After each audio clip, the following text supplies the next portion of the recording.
Loudspeaker disclaimer: this content is only for mature audiences. Viewer discretion is advised. It was raining the day we buried him.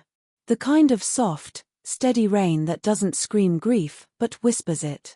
I stood alone under a black umbrella, barely feeling the chill because something colder had already settled inside me. My husband, Daniel, was gone. Just like that. 23 years of marriage, and in a blink, I was a widow. Friends, family, they all came, said the usual things, left flowers, then left me behind too. The house was too quiet now. The silence was almost cruel. I didn't know what to do with it, or with myself. Days passed. Maybe weeks. I stopped counting. I sat on the same couch every evening, cup of tea in hand, pretending to watch the TV that played in the background. Sometimes, I talked to him just to hear my own voice. Sometimes, I cried when no one was watching. And then one night, just as the clock struck 8, there was a knock on the door. I froze. No one ever visited. Not anymore.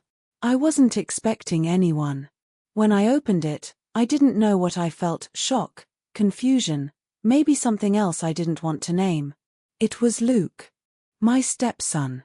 Daniel's son from his first marriage. He looked just like his father, same tired eyes, same guarded smile. I hadn't seen him in nearly 5 years.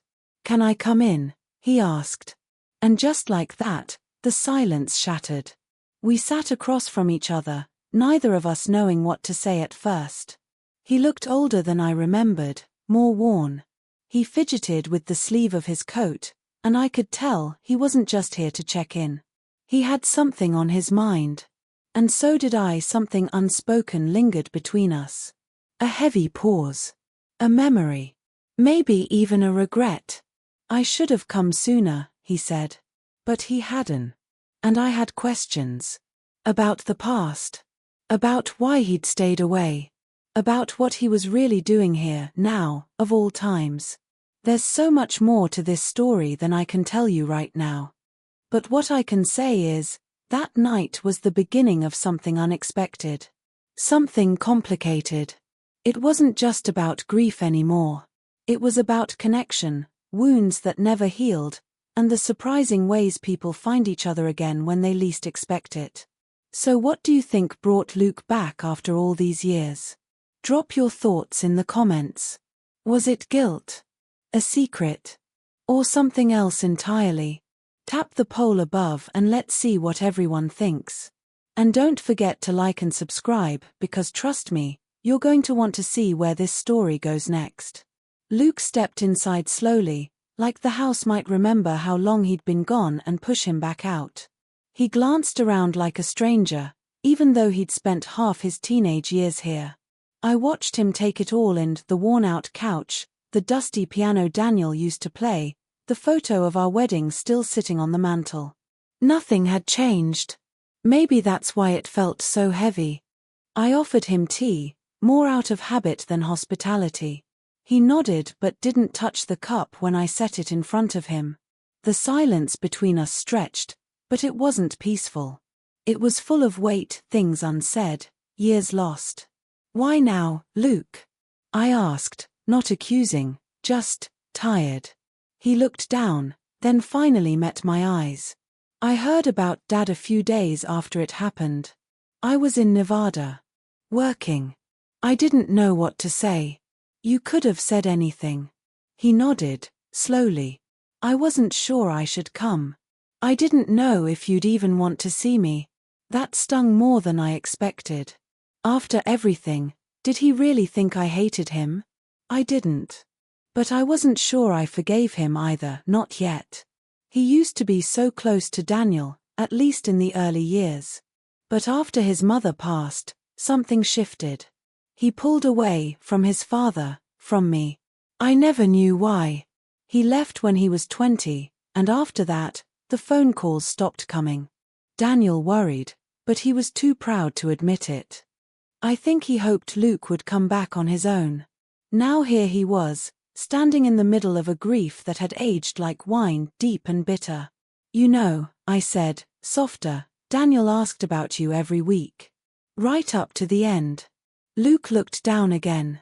His jaw tightened. I know. I never stopped thinking about him.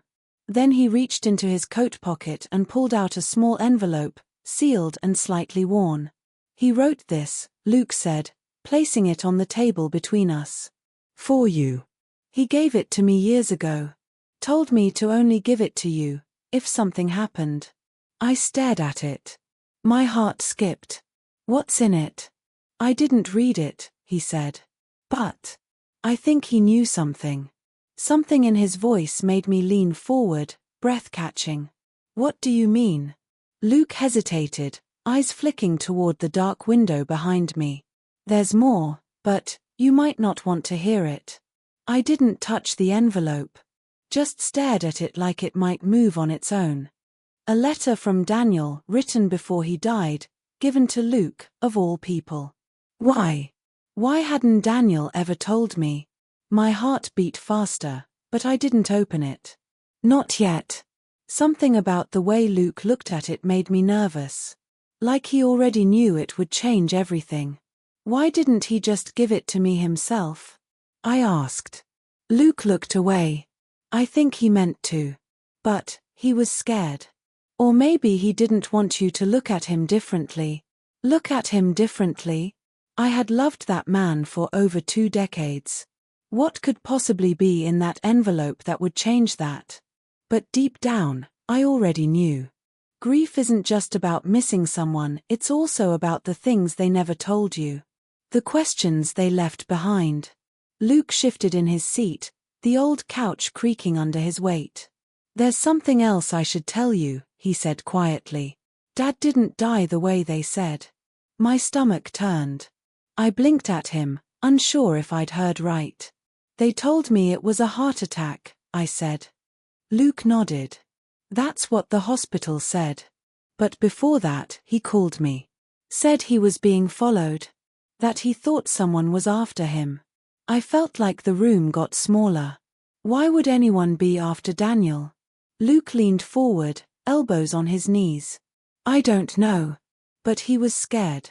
And now, this letter. Maybe it explains.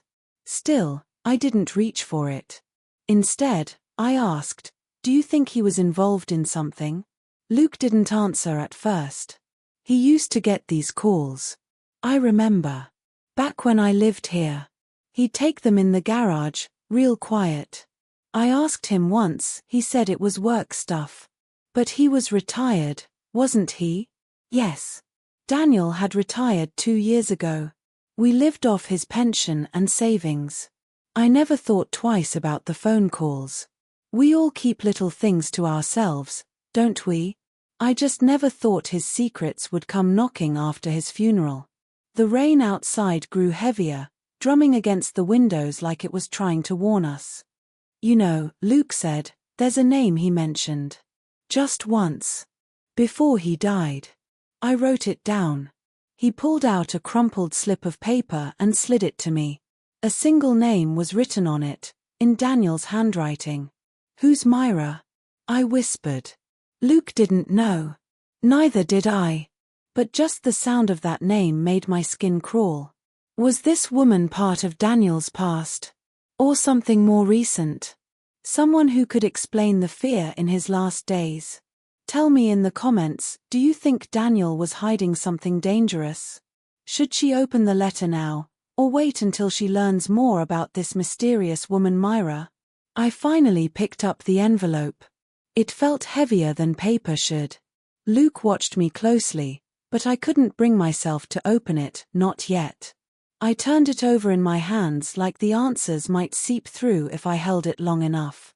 My fingers trembled slightly, and for the first time in days, I wasn't sure if I was ready to know the truth. The rain hadn't stopped. It had turned into a storm now, wind rattling the windows, thunder humming low in the distance. The lights flickered once, then again. It was like the house itself knew something was coming. Let's talk about Myra, I said, my voice barely above a whisper. Luke nodded. I looked her up. Couldn't find much. But there was one thing, He pulled out his phone, opened a photo. It was a picture of a woman, mid-30s, standing outside what looked like a law office. The nameplate on the door was blurred, but her face wasn't. There was something unsettling in her smile. Controlled. Cold. She was listed as a beneficiary in something tied to Dad. Not in his will. Something separate. A beneficiary? I asked. Of what? Luke hesitated. A trust. One he set up a year ago. It's not in your name. Not in mine. Just hers. A hollow feeling opened in my chest. Why would Daniel do that? I don't know, he said. But here's the weird part, her name. It's not on any of his past records. Nothing. Not even a phone call history. It's like she just showed up. I stood up, needing to move. My hands ran through my hair, trying to make sense of it all. So what are you saying? My husband was hiding her? Or protecting her, Luke said carefully. I think Dad got into something big. Maybe something he couldn't tell you about. The wind howled outside. A sharp bang made us both jump. I rushed to the window, heart pounding, but it was just a tree branch hitting the glass. Or maybe I just told myself that. When I turned back around, Luke was staring at the envelope again. You ready to open it now? He asked. I walked over, slowly. I held the letter above the table, fingers at the seal. But then a knock at the door. Hard. Loud. Once. Twice. 3 times. Luke and I froze. He looked at me, eyes wide. Who would come here, this late? I didn't answer. Because deep down, I already knew, this wasn't just about the letter anymore. The knock came again, harder this time, followed by silence that felt loud in the quiet room. I didn't move. Neither did Luke. We stood there, eyes locked, like we were waiting for the house to tell us what to do.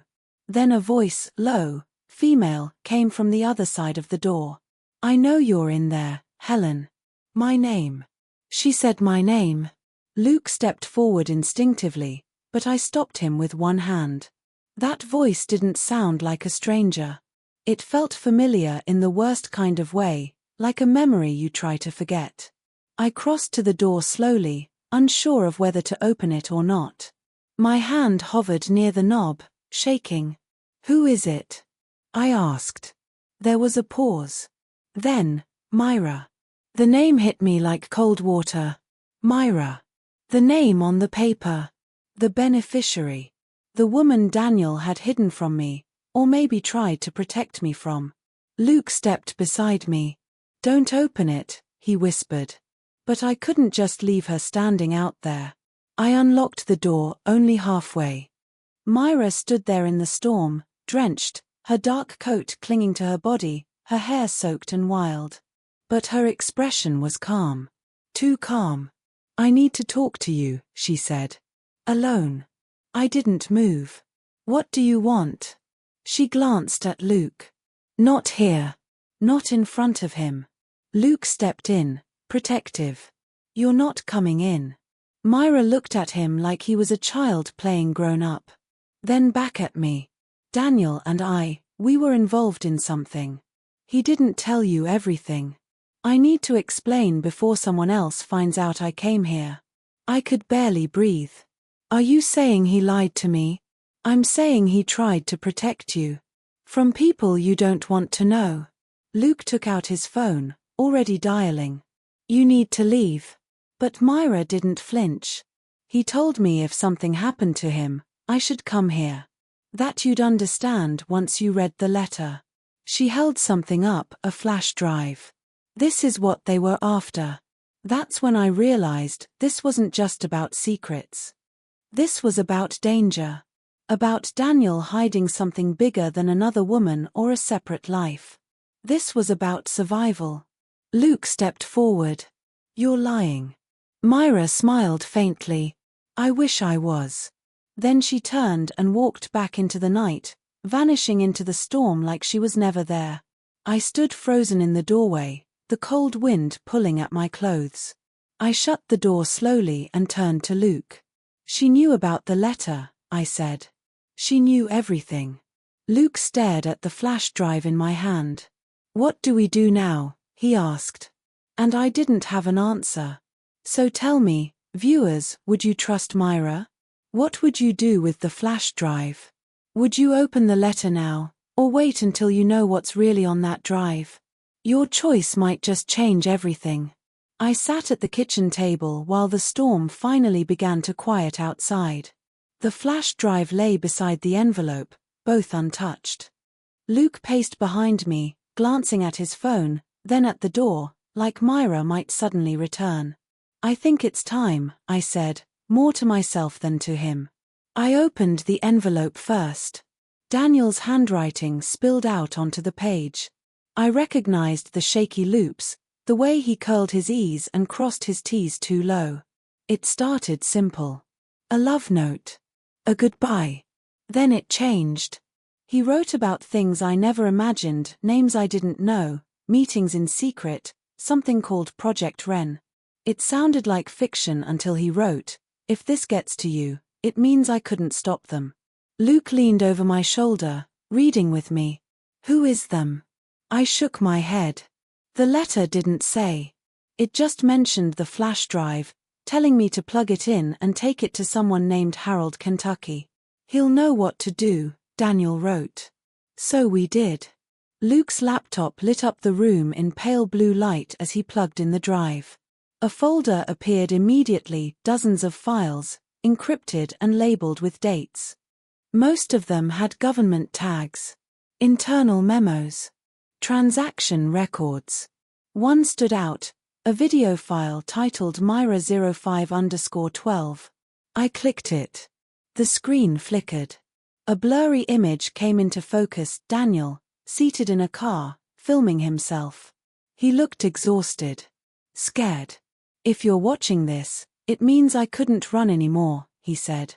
Myra was never just a lawyer. She worked for a private security contractor. She pulled me into something dark, data leaks, cover-ups, things they'd kill to keep buried. He paused. His eyes were red. I didn't know who to trust. I tried to get out, but they came for me. Myra said she could protect me. I didn't believe her. If she's with you now, be careful. The video ended. Silence. Luke turned to me. We can't keep this. We need to take it to the police. I nodded. Tomorrow. But as I stood to go upstairs, something buzzed. My phone. A message from an unknown number. Delete the video. Or the next knock won't be so polite. I froze. Luke saw it too. They're watching us. That's when the power went out. Complete darkness. And then, from somewhere inside the house, a floorboard creaked. Not outside. Inside. The letter. The drive. Myra. It wasn't over. So tell me, viewers, do you think she's still on your side? Who sent that message? And most of all, what would you do if you were in Helen's shoes? Drop your thoughts in the comments and stay tuned. Because some stories don't end when the truth comes out. Sometimes, that's when they really begin. I held my breath as the house fell into complete darkness. My heart raced with the silence, broken only by that faint creak, too deliberate, too close. Luke reached for the flashlight on his phone, flicking it on as we stood back to back, scanning the room. The glow caught nothing but shadows. No figure, no sound. But we knew someone had been inside. We didn't sleep that night. By morning, the power returned. Luke and I packed the drive and the letter into a sealed envelope and went straight to Harold Kent's office. He didn't act surprised when he saw us. In fact, he looked like he had been waiting for years. We handed him everything. He sighed. You're not the first family this has happened to. But you might be the first to make it out clean. Clean didn't feel right. Daniel was still gone. The truth had left more questions than it answered. But at least we knew now he wasn't keeping secrets to betray me. He was trying to protect us. Myra. She vanished. No trace. Not even a footprint on the porch. Harold said that was typical. In the weeks that followed, Luke moved back to the city. We stayed in touch. We were no longer just two people bonded by grief. We were survivors of something bigger, something that taught us that the line between love and lies is thinner than we think. As for me, I started over. Slowly. Quietly. I kept the porch light on every night. Not out of fear, but in memory. Of Daniel. Of everything he tried to shield me from. And maybe, deep down, for Myra too. Whatever her reasons were, she gave me the missing piece, even if she almost broke me doing it. In the end, I learned that sometimes the people we lose leave us with more than just grief, they leave us with unfinished chapters, and the strength to write our own ending. So, tell me in the comments, do you think Myra was a hero or a threat? Would you risk your safety for the truth? And should Helen's story continue? Let me know if you'd want a sequel to see what really happens next.